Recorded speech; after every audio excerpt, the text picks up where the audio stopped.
Intelligence اداروں نے اسلام آباد میں خودکش حملے کا منصوبہ ناکام بنا دیا۔ خودکش حملے کے لیے تیار کی گئی لڑکی گرفتار۔ لڑکی نے بتایا کہ اس کے کزن نے دھمکی دی تھی کہ اگر خودکش حملہ نہیں کیا تو اس کے والد کو قتل کر دیا جائے گا۔ اس کی ذہن سازی کی گئی۔ وزیر اعلیٰ بلوچستان سرفراز بگٹی نے کہا کہ انٹیلیجنس ایجنسی نے بروقت کارروائی کرتے ہوئے دہشت گردی کا منصوبہ ناکام بنایا۔ دہشت گرد ہماری بچیوں کا استحصال کرتے ہیں، انہیں دہشت گردی پر اکساتے ہیں۔ ہم بچیوں کو تعلیم دینا چاہتے ہیں، دہشت گرد انہیں خودکش جیکٹیں پہنا رہے ہیں۔ دہشت گردوں کا بلوچ روایات سے کوئی تعلق نہیں۔ گرفتار خاتون کو اس کے والدین کے حوالے کریں گے۔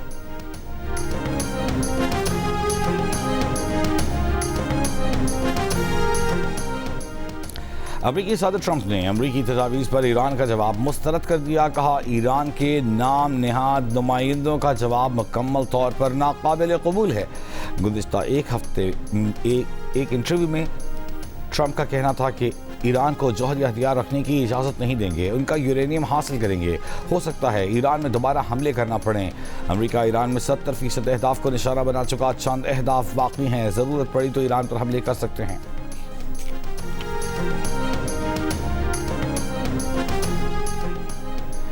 ایران یورینیم کی افزودگی عارضی طور پر روکنے پر آمادہ۔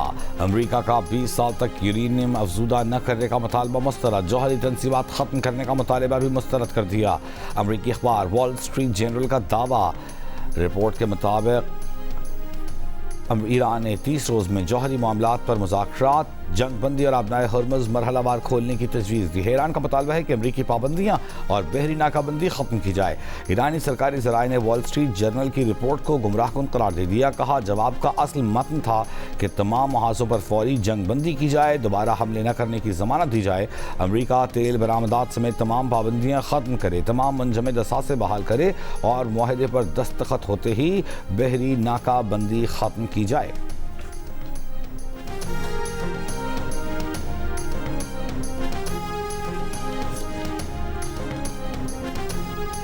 ایران کا کہنا ہے کہ امریکہ سے کیے گئے تمام مطالبات جائز ہیں، فراغ دلانہ اور ذمہ دارانہ تجاویز پیش کی ہیں۔ ایرانی وزارت خارجہ کے ترجمان اسماعیل بقائی نے کہا کہ تہران صرف اپنے حقوق کے تحفظ کا خواہاں ہے۔ ایران کے خلاف جنگ کا خاتمہ، آبنائے ہرمز کھولنا، ناکہ بندی ختم کرنا، بحری قزاقی کا خاتمہ اور ایرانی اثاثوں کو بحال کرنا جائز مطالبات ہیں۔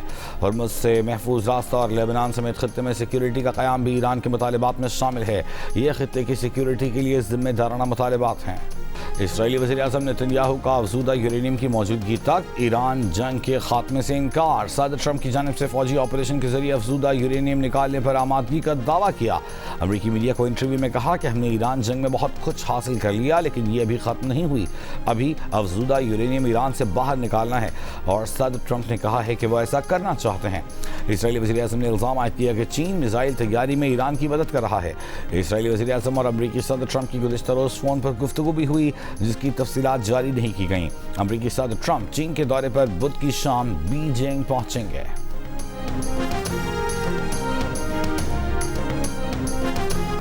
چین میں ایران کے سفیر عبدالرضا رحمانی فضلی کا کہنا ہے کہ چین ایرانی اور امریکہ کے درمیان ممکنہ معاہدے کا ضامن ہو سکتا ہے۔ چین اور روس دو بڑی اور بااثر طاقتیں ہیں۔ امریکہ کے ساتھ کوئی بھی ممکنہ معاہدہ بڑی طاقتوں کی ضمانتوں کے ساتھ ہونا چاہیے۔ امریکہ اور ایران کے درمیان ممکنہ معاہدے پر اقوام متحدہ کی سلامتی کونسل میں بھی بات ہونی چاہیے۔ امریکی صدر ٹرمپ کی جانب سے ایرانی تجاویز مسترد کیے جانے کے بعد خام تیل کی قیمت میں اضافہ۔ برینٹ خام تیل $105 فی بیرل تک پہنچ گیا۔ WTI کی قیمت $99 فی بیرل ہو گئی۔ ایشیائی اسٹاک مارکیٹوں میں ملا جلا رجحان۔ پاکستان اسٹاک ایکسچینج 100 انڈیکس اب سے کچھ دیر پہلے 343 پوائنٹس کمی کے بعد 1,70,772 پوائنٹس پر دیکھا گیا۔ کورین کاسپی میں 4% سے زائد کا اضافہ ہوا۔ جاپان اور بھارتی اسٹاک مارکیٹوں میں کمی۔ ایران کی اجازت سے عراقی خام تیل سے لدا مالٹا کا پرچم بردار سپر آئل ٹینکر آبنائے ہرمز عبور کر گیا۔ ایرانی میڈیا کے مطابق آئل ٹینکر ایران کے متعین راستے سے گزرا ہے۔ اس وقت آئل ٹینکر خلیج عمان میں ہے اور ویتنام کی بندرگاہ کی جانب رواں ہیں۔ دوسری جانب امریکی سینٹرل کمانڈ کا ناکہ بندی کے دوران ایران آنے اور جانے والے 61 تجارتی جہازوں کو واپس بھیجنے کا دعویٰ۔ کہا ناکہ بندی کے دوران 4 تجارتی جہازوں کو بھی غیر فعال کیا گیا۔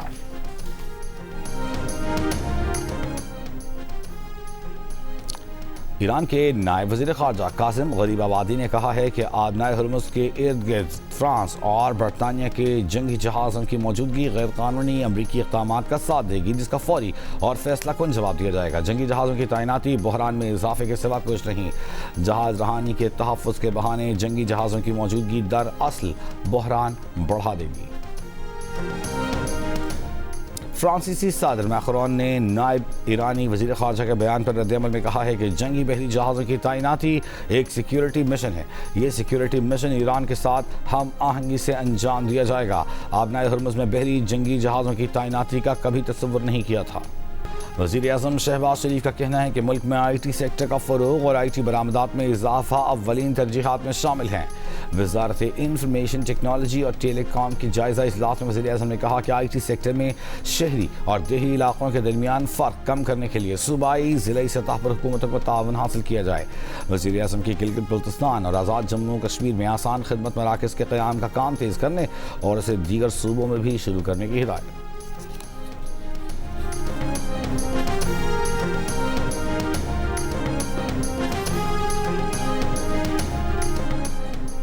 گوادر پورٹ پر بحری سرگرمیوں میں اضافہ، ایک اور ٹرانس شپمنٹ جہاز لنگر انداز، ابوظہبی اور کویت کا مال موجود۔ وفاقی وزیر بحری امور جنید انوار چودھری کے مطابق جہاز پر 34,000 ٹن بلک کارگو اور 20,000 ٹن دیگر سامان موجود ہے۔ ابوظہبی اور کویت کے لیے کارگو گوادر میں اتارا جائے گا۔ وفاقی حکومت کا عالمی ٹرانزٹ ٹریفک بڑھانے کے لیے گوادر پورٹ پر ٹیرف میں نمایاں کمی کا اعلان، برتھنگ فیس میں 25% کمی، ٹرانس شپمنٹ کنٹینرز پر چارجز 40%، کنٹینرز کارگوز پر پورٹ چارجز 31% تک کم کر دیے۔ گوادر پورٹ پر جنرل کارگو بھی 1 ماہ مفت رکھا جا سکے گا۔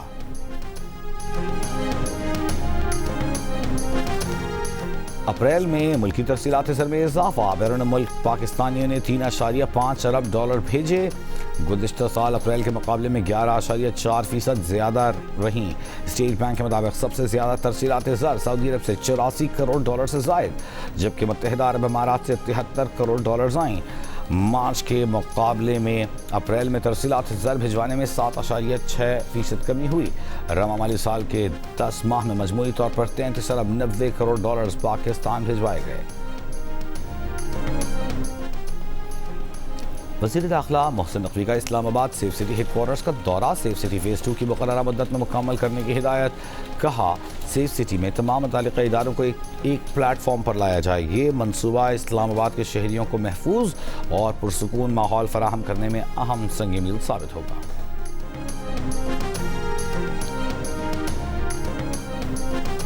سندھ کے میدانی علاقوں میں شدید گرمی کی لہر برقرار، محکمہ موسمیات کے مطابق دادو میں درجہ حرارت 49 ڈگری سینٹی گریڈ ریکارڈ، نواب شاہ سکھر 46، مٹی 45، تربت 43، ملتان نوکنڈی 42، حیدرآباد 41، فیصل آباد میں 40 ڈگری ریکارڈ، لاہور 37، اسلام آباد 36، جبکہ کراچی میں درجہ حرارت 35 ڈگری سینٹی گریڈ ریکارڈ۔ اسلام آباد اور لاہور میں ہلکی بارش، خیبر پختونخوا میں مغربی ہواؤں کا نیا سلسلہ آج داخل ہونے کا امکان، شدید بارشوں اور تیز ہواؤں کی پیش گوئی۔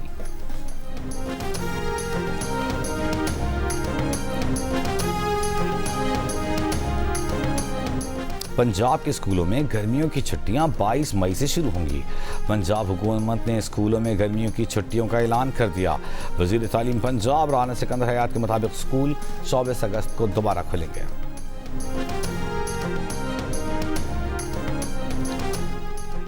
بانی پی ٹی آئی سے وکالت نامے پر دستخط نہ کرانے کے خلاف کیس میں اسلام آباد ہائی کورٹ نے سپرنٹینڈنٹ اڈیالہ جیل کو نوٹس جاری کرتے ہوئے جواب طلب کر لیا۔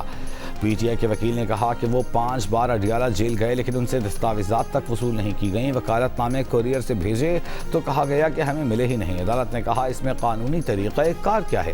وکیل خالد یوسف بولے اس حوالے سے قانونی پروسیس موجود ہے۔ مزید سماعت 25 مئی تک کے لیے ملتوی۔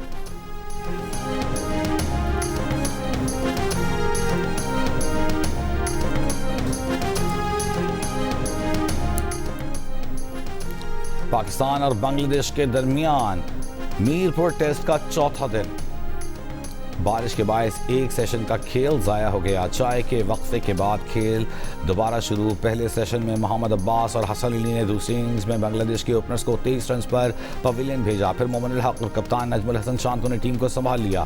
بنگلہ دیش نے 2 وکٹ پر 114 رنز بنا لیے، مجموعی برتری 141 رنز کی ہو گئی۔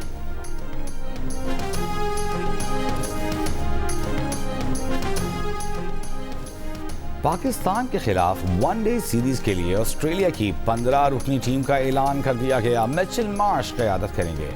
Marnus Labuschagne, Alex Carey, Cameron Green, Josh Inglis اور ایڈم زمپا بھی ٹیم میں شامل۔ پاکستان اور آسٹریلیا کے درمیان پہلا ون ڈے انٹرنیشنل 30 مئی کو راولپنڈی میں ہوگا۔ سیریز کے آخری 2 میچز لاہور میں 2 اور 4 جون کو کھیلے جائیں گے۔ وزیر اعلیٰ سندھ مراد علی شاہ کا کہنا ہے کہ بھارت کو جس رفال کا غرور تھا وہ خاک میں مل گئے۔ پاکستان کے شاہینوں نے بھارت کے 8 جہاز گرائے۔ بھارت کے 74 یا 75 طیارے ہوا میں تھے، سب ٹارگٹ پر تھے۔ ہم کے 74 کے 74 طیارے گرا سکتے تھے۔ پاکستان کا کل آپریشن 52 منٹ کا تھا اور 4 رفال سمیت دیگر جہاز گرائے گئے۔ سندھ اسمبلی میں معرکہ حق سے متعلق قرارداد پیش کرتے ہوئے کہا کہ یہ ایوان پاک فوج کے شہداء کو خراج عقیدت پیش کرتا ہے۔ تو بٹیک سندھ میں رکن پنجاب اسمبلی ایوب گادھی نامعلوم افراد کے حملے میں زخمی۔ فائرنگ سے ایم پی اے ایوب کے 3 ساتھی جاں بحق، مقدمات درج۔ وزیر اعلیٰ پنجاب مریم نواز کا نوٹس رپورٹ طلب کر لی۔ وزیر اعظم کی ایوب گادھی کے ڈیرے پر فائرنگ کی مذمت، واقعے کی انکوائری اور مجرموں کو کیفر کردار تک پہنچانے کی ہدایت۔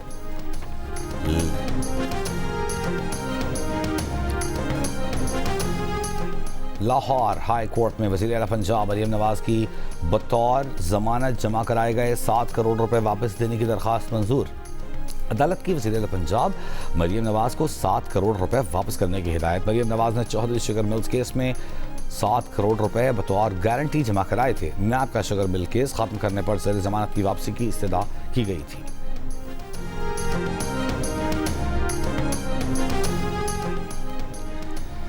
سندھ کے سینئر وزیر شرجیل میمن کا کہنا ہے کہ حکومت فلمی صنعت کی بحالی اور فروغ کے لیے سنجیدہ اقدامات کر رہی ہے۔ فلمی منصوبوں کا بنیادی مقصد قومی بیانیے کو فروغ دینا ہے، معاشرے میں مثبت رجحانات کو اجاگر کرنا ہے۔ محکمہ اطلاعات کے اجلاس میں شرجیل میمن نے کہا کہ چاہتے ہیں کہ پاکستان خاص طور پر سندھ کی اصل ثقافت جدید انداز میں دنیا کے سامنے پیش کی جائے۔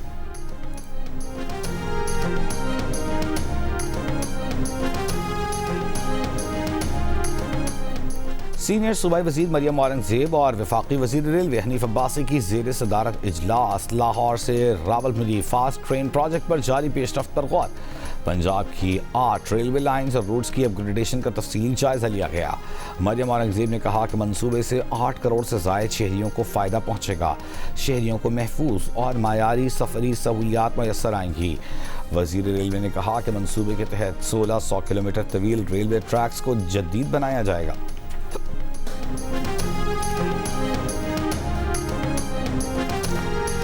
وزیر اعلیٰ سندھ مراد علی شاہ کا شاہراہ بھٹو عید الاضحیٰ سے پہلے کھولنے کا اعلان۔ پروجیکٹ ڈائریکٹر نیاز سومرو کا کہنا ہے کہ منصوبے میں ایک پل زیر تعمیر ہے، مکمل ہونے میں 1 ماہ لگے گا۔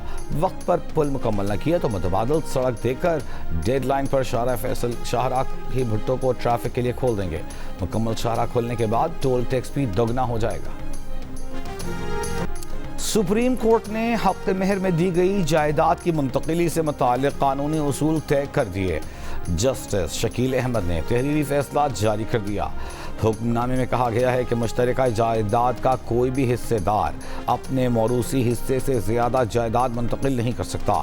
شوہر مشترکہ جائیداد میں صرف اپنے حصے کے حق مہر دے سکتا ہے۔ پورے گھر کو حق مہر میں دینے کا دعویٰ دیگر قانونی ورثاء کے حقوق پر اثر انداز نہیں ہو سکتا۔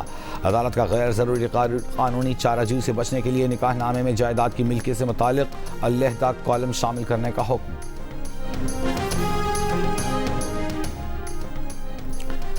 وفاقی آئینی عدالت نے خاتون کی دوسری شادی کی بنیاد پر بچے کی حوالگی دادی یا پھوپھی کو دینے کی درخواست مسترد کر دی۔ 9 سالہ بچے کی حوالگی کے کیس میں جسٹس حسن اظہر رضوی نے سوال کیا، چچا اور پھوپھی بچے کی حوالگی کیوں چاہتے ہیں؟ وکیل نے کہا بچے کی ماں نے دوسری شادی کر لی ہے۔ جسٹس حسن اظہر بولے صرف خاتون کی دوسری شادی کو جواز بنا کر بچے کی حوالگی کیسے کر دیں؟ ماں کے خلاف FIR بھی کٹوائی گئی۔ بغض و عناد روا رکھا گیا۔ لگتا ہے بچے کے مفاد کے بجائے پراپرٹی کو زیادہ اہمیت دی جا رہی ہے۔ عدالت نے بچے کی ماں کو حوالگی سے متعلق فیصلہ برقرار رکھتے ہوئے درخواست خارج کر دی۔ والد کی وفات کے بعد 9 سالہ بچے کی حوالگی ماں کو دی گئی تھی۔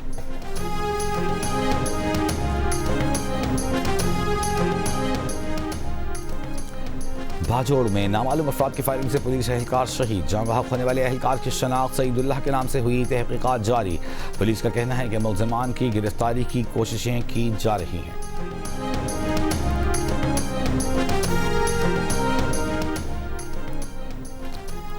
کراچی کے لیاری ایکسپریس وے ری سیٹلمنٹ منصوبے میں مبینہ طور پر اربوں کی بے ضابطگیوں پر نیب نے ابتدائی انکوائری مکمل کر لی، کیس انویسٹیگیشن مرحلے میں داخل۔ ذرائع کا کہنا ہے کہ قبضے میں لی گئی فائلوں میں سے 65% پر جعلی الاٹمنٹ آرڈرز پائے گئے۔ بلوچستان کے ضلع کیش میں 3 ماہ کے دوران خناق کی بیماری میں مبتلا 5 بچے انتقال کر گئے۔ محکمہ صحت حکام کے مطابق اس دوران خناق کے 19 مشتبہ کیسز رپورٹ ہوئے۔ بچوں کا تعلق کیچ کے مختلف علاقوں سے ہے۔ میئر کراچی مرتضی وہاب نے لیاری فٹ بال اسٹیڈیم میں پولیو بوسٹر ڈوز مہم کا افتتاح کر دیا۔ میڈیا سے گفتگو میں کہا کہ پولیو کے خاتمے کے لیے ہر بچے تک ویکسین کی رسائی یقینی بنائی جا رہی ہے۔ عوام سے پروپیگنڈے پر توجہ نہ دینے اور انتظامیہ سے تعاون کی اپیل۔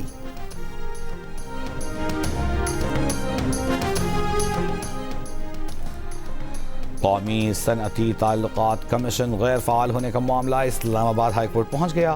چیئرمین NIRC اور ممبر کی تعیناتی نہ ہونے کے خلاف کیس میں نہ وزارت اوورسیز پاکستانی سے بدھ تک جواب طلب کر لیا۔ وزارت اوورسیز پاکستانی اور وزارت قانون سے بدھ کو جواب جمع کرانے کے لیے نوٹس جاری۔ ملک بھر میں انٹرنیٹ سروس میں سست روی کا خدشہ، حکام کے مطابق آج سے 18 مئی تک سب مرین کیبل کی مرمت کا کام کیا جائے گا، جس سے شام میں انٹرنیٹ سروس متاثر ہونے کا امکان ہے۔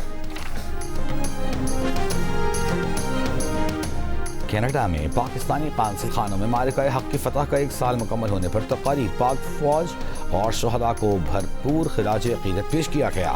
پاکستانی کمیونٹی کی بھرپور شرکت۔ اٹاوا میں تقریب میں ہائی کمشنر نے معرکہ حق میں پاک فوج کی جرت اور پیشہ ورانہ صلاحیت کو سراہا۔ کہا معرکہ حق کی کامیابی قوم کے عزم اور مفادات کے دفاع کی علامت ہے۔ معرکہ حق کا 1 سال مکمل، ISPR نے نیا ملی نغمہ "تو یاد رکھیں" جاری کر دیا۔ نغمہ قومی شناخت، طاقت اور نظریاتی استحکام کی عکاسی کرتا ہے۔ بھارتی حکومت نے اپنے ہی IT قانون کا غلط استعمال کرتے ہوئے نریندر مودی پر بنائی گئی ایک مزاحیہ ویڈیو انڈیا میں بلاک کر دی۔ اس وقت تک ویڈیوز پر 16 ملین ویوز آ چکے تھے۔ بھارتی انفلوئنسر دھرو راٹھی نے بلاک کی گئی ویڈیو کو دوبارہ اپلوڈ کر دیا۔ لوگوں سے ویڈیو زیادہ سے زیادہ شیئر کرنے کی اپیل۔ کہا عوامی طاقت کا مظاہرہ کریں تاکہ مودی حکومت کو پتہ چلے کہ زندہ قومیں کتنی طاقتور ہو سکتی ہیں۔